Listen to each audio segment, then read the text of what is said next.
Jesus, Allah,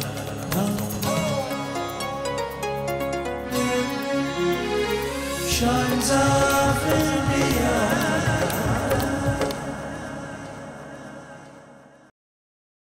इस समय भगवान गणेश की पूजा सबसे पहले की जाती है।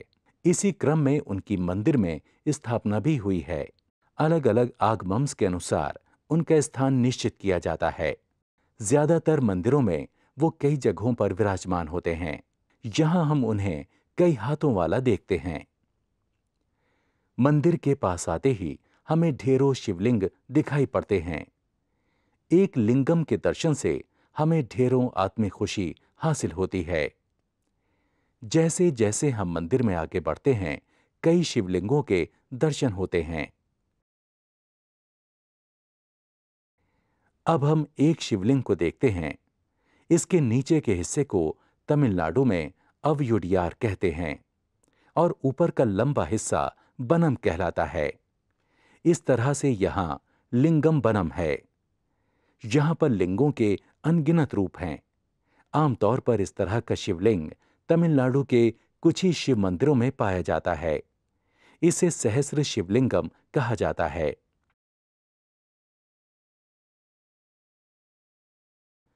इस मंदिर का शिलालेख राजा राजचोझा देवन, विसाया गोड़ा गोपाल देवन, अचुधा उडियार, कुलोथुंगन प्रथम और कुलोथुंगन तृतीय के योगदान के बारे में बताता है। ये भगवान श्री एकम्बेश्वर के मंदिर की ओर जाने का रास्ता है। एकम्बरा नाथार, थिरुवेकम्बर भगवान के दूसरे नाम थे। द्वारपाल को प्रणाम करने के बाद हम इस रास्ते से होते हुए श्री एकम्बेश्वर के पवित्र स्थल तक पहुंचते हैं।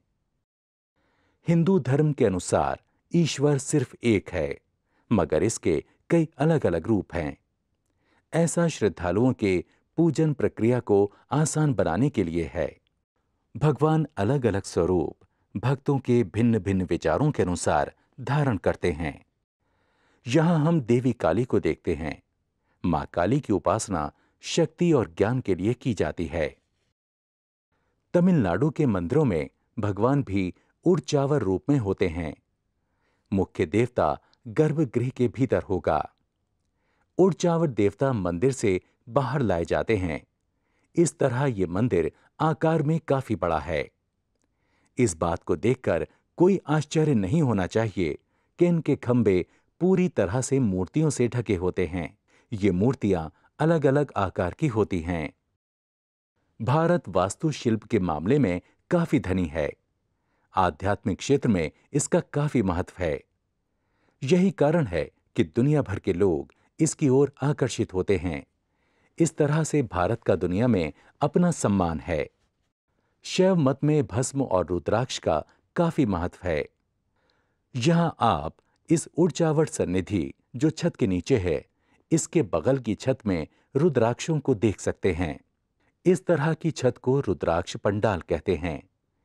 इस रुद्राक्ष पंडाल के नीचे हमें उड़चावट स्वरूपों के दर्शन होते हैं। तापस कामाक्षी की ये पेंटिंग ध्यानपूर्वक देखना चाहिए। ध्यान का अभ्यास करने वाले लोग यहां पर आकर तापस कामाक्षी के सामने ध्यान कर सकते हैं। ऐसा करने से उनके भीतर अतिरिक्त अनुशासन और पवित्रता का संचार होता है।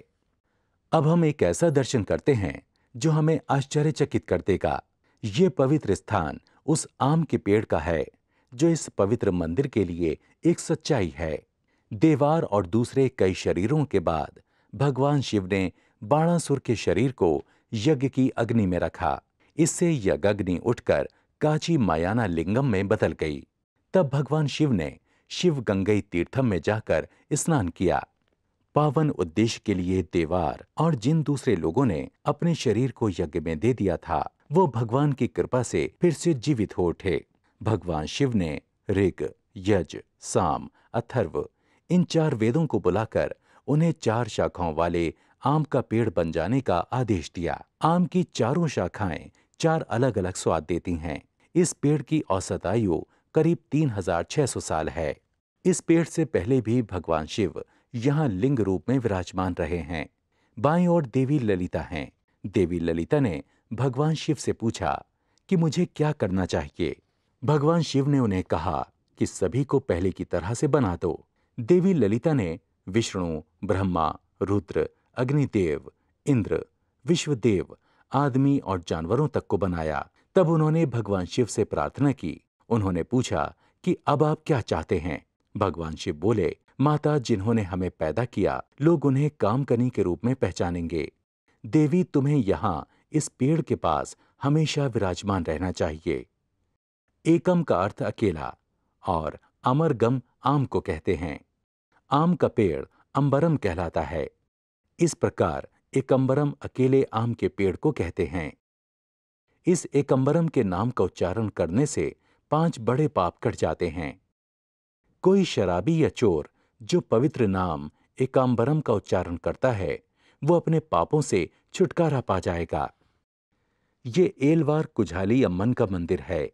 यहां ध्यान देने वाली बात यह है कि कांचीपुरम में श्री कामाक्षी पूरे शहर की मुख्य देवी हैं। यही कारण है कि कांचीपुरम के शिव मंदिरों में मातृ देवी का कोई भी मंदिर अलग से नहीं है। इसलिए इस मंदिर में हम एलवार कुझाली अम्मन को उसवर रूप में देखते हैं। हिंदू मान्यताओं में मातृ देवी की खास अहमियत होती है। वही श्रद्धालुओं को मुख्य देवता तक पहुंचने की सिफारिश करती हैं। मातृ देवी की सिफारिश को मानकर पिता तुल्य मुख्य देवता श्रद्धालुओं की सभी आवश्यकताओं को पूरा करते हैं। देवताओं के लिए अभिषेक बेहद जरूरी है। शैव मंदिरों में भगवान गणेश की तरह भगवान मुरुगा का भी अपनी जगह पर विराजमान होना तमिलनाडु में आम माना जाता है। यहां हम मुरुगा मंदिर को मावाड़ी कंडार कहते हैं। तमिल में मां के मायने आम हैं। भगवान मुरुगा आम के पेड़ के पास होने की वजह से मावाड़ी कंडार कहे जाते हैं। आम के पेड़ को यहाँ पवित्र माना जाता है। इस पवित्र स्थल से पहले यहाँ खंभे बने हैं। ध्यान देने की बात यह है कि भगवान मुरुगा का कांचीपुरम में सिर्फ एक ही अलग मंदिर है। इसे कुमार कोट्टम कहते हैं।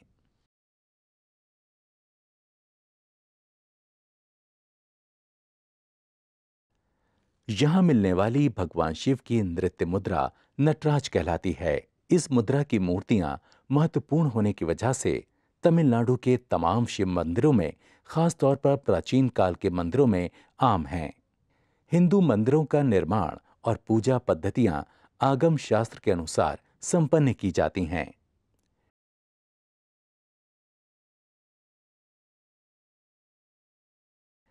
पूजा पद्धतियों के क्रम में तमाम देवताओं की विधिवत उपासना की जाती है।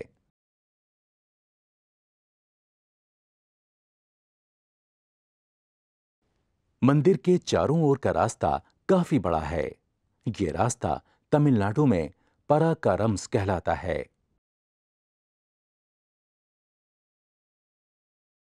उपासना के आखिरी हिस्से में नवग्रह, जिसका मतलब होता है 9 ग्रह, इनकी भी पूजा की जाती है। हिंदुत्व के जानकार बताते हैं कि नवग्रह की पूजा के बाद किसी भी भगवान की पूजा नहीं करनी चाहिए। इन ग्रहों की पूजा का यही विधि विधान है। समारोहों के दौरान ऊर्जावर देवता कई वाहनों पर सवार होकर बाहर आते हैं। इन वाहनों को धार्मिक विद्वानों के अनुसार नियम पूर्वक डिजाइन किया जाता है। वाहन घोड़ा, हाथी, कामधेनु आदि जानवरों के रूप में होते हैं।